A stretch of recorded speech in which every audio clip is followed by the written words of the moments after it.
बुद्धियुक्तो जहातीह उभे सुकृतदुष्कृते तस्माद्योगाय युज्यस्व योगः कर्मसु कौशलम्।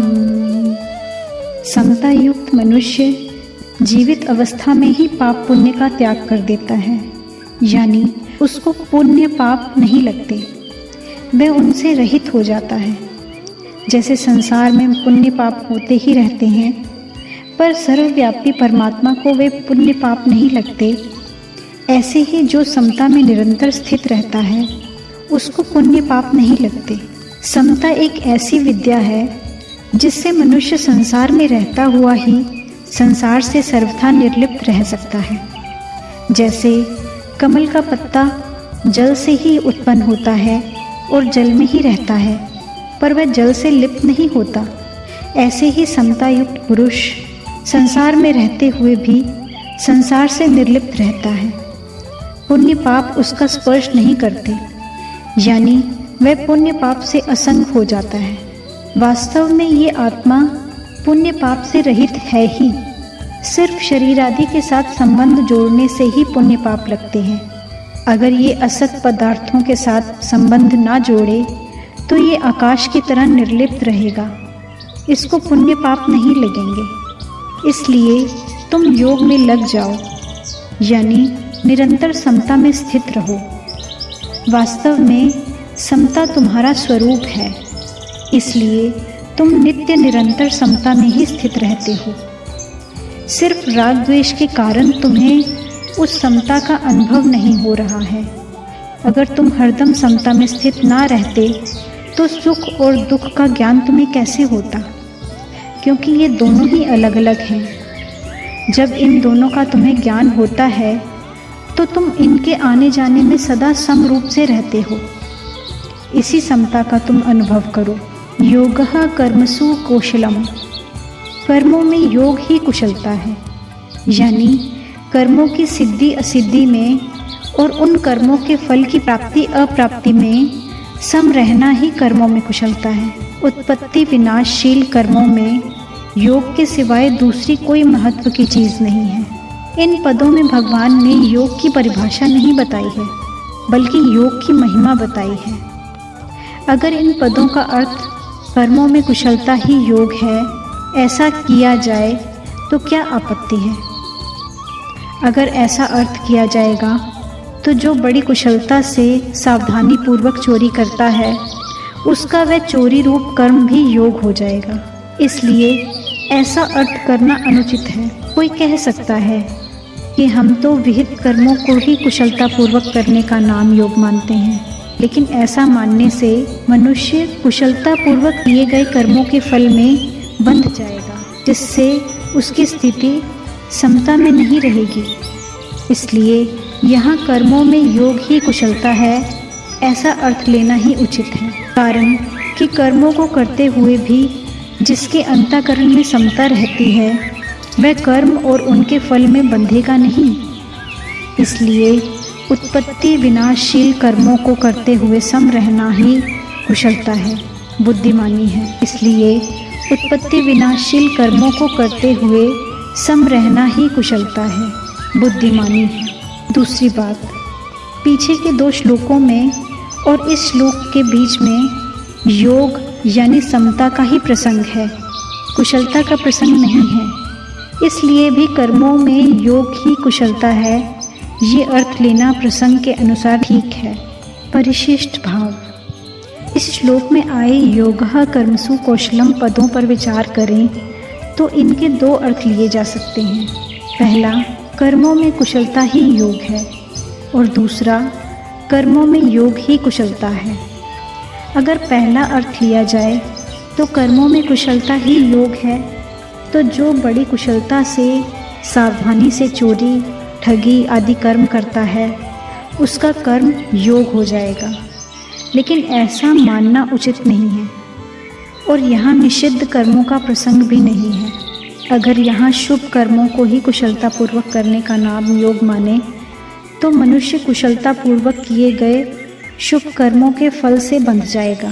इसलिए उसकी स्थिति समता में नहीं रहेगी, उसके दुखों का नाश नहीं होगा। शास्त्र में आया है कर्मणा बध्यते जंतुः, यानी कर्मों से मनुष्य बंध जाता है। इसलिए जो कर्म स्वभाव से ही मनुष्य को बांधने वाले हैं वे ही मुक्ति देने वाले हो जाएं, यही वास्तव में कर्मों में कुशलता है। मुक्ति योग यानी समता से होती है, कर्मों में कुशलता से नहीं। योग यानी समता का आदि और अंत नहीं होता, लेकिन कर्म कितने ही बढ़िया हों उनका आरंभ और अंत होता है, और उनके फल का भी संयोग और वियोग होता है। जिसका आरंभ और अंत संयोग और वियोग होता है उसके द्वारा मुक्ति की प्राप्ति कैसे होगी? नाशवान के द्वारा अविनाशी की प्राप्ति कैसे होगी? समता तो परमात्मा का स्वरूप है, इसलिए महत्व योग का है, कर्मों का नहीं। अगर पहला अर्थ ही ठीक माना जाए तो भी कुशलता के अंतर्गत समता निष्काम भाव को ही लेना पड़ेगा। अगर कर्मों में कुशलता ही योग है तो कुशलता क्या है? इसके उत्तर में ये कहना ही पड़ेगा कि योग यानी समता ही कुशलता है।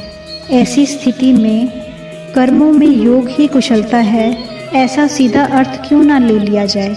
जब योग शब्द आया ही है तो फिर कुशलता का अर्थ योग लेने की ज़रूरत ही नहीं है। अगर इस बातचीत पर विचार करें तो योग यानी समता की ही बात चल रही है, कर्मों की कुशलता की नहीं। भगवान समत्व योग उच्चते कहकर योग की परिभाषा भी बता चुके हैं, इसलिए इस बातचीत में योग ही विधेय है, कर्मों में कुशलता विधेय नहीं है। योग ही कर्मों में कुशलता है, यानी कर्मों को करते हुए हृदय से समता रहे, राग द्वेष ना रहे, यही कर्मों में कुशलता है। इसलिए योगः कर्मसु कौशलम, ये योग की परिभाषा नहीं है बल्कि योग की महिमा है।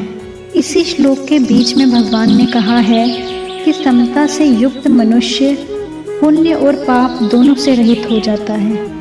अगर मनुष्य पुण्य और पाप दोनों से रहित हो जाए तो फिर कौन सा कर्म कुशलता से किया जाएगा? इसलिए पुण्य और पाप से रहित होने का यह अर्थ नहीं है कि वह कोई भी क्रिया नहीं करता, क्योंकि कोई भी मनुष्य किसी भी अवस्था में क्षण मात्र भी कर्म किए बिना नहीं रह सकता। इसलिए यहाँ पुण्य और पाप दोनों से रहित होने का अर्थ है उनके फल से रहित यानी मुक्त होना। आगे 91वें श्लोक में भी भगवान ने फलम त्यक्त्वा पदों से फल के त्याग की बात कही है। गीता में कुशल शब्द का प्रयोग 18वें अध्याय के 10वें श्लोक में भी हुआ है। वहाँ अकुशल कर्म के अंतर्गत सकाम भाव से किए जाने वाले और शास्त्र निषिद्ध कर्म आए हैं, और कुशल कर्म के अंतर्गत निष्काम भाव से किए जाने वाले शास्त्र विहित कर्म आए हैं। अकुशल और कुशल कर्मों का तो आदि अंत होता है, पर योग का आदि अंत नहीं होता। बांधने वाले राग द्वेष हैं, कुशल अकुशल कर्म नहीं।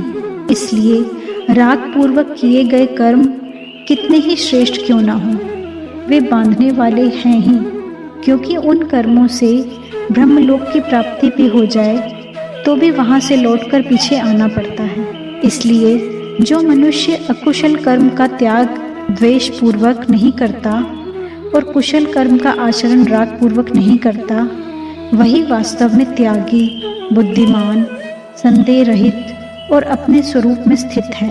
ऊपर दिए गए विवेचन से सिद्ध होता है कि योगः कर्मसु कौशलम पदों का अर्थ कर्मों में योग ही कुशलता है, ऐसा ही मानना चाहिए। भगवान भी योग में स्थित होकर कर्म करने की आज्ञा देते हैं। योगस्थः कुरु कर्माणि, मतलब है कि कर्मों का महत्व नहीं है बल्कि योग यानी समता का ही महत्व है। इसलिए कर्मों में योग ही कुशलता है। अब पहले के श्लोक को पुष्ट करने के लिए भगवान आगे के श्लोक में उदाहरण देते हैं। अगर आपको अच्छा लगे तो इस चैनल को सब्सक्राइब करें और बेल आइकॉन पे प्रेस करें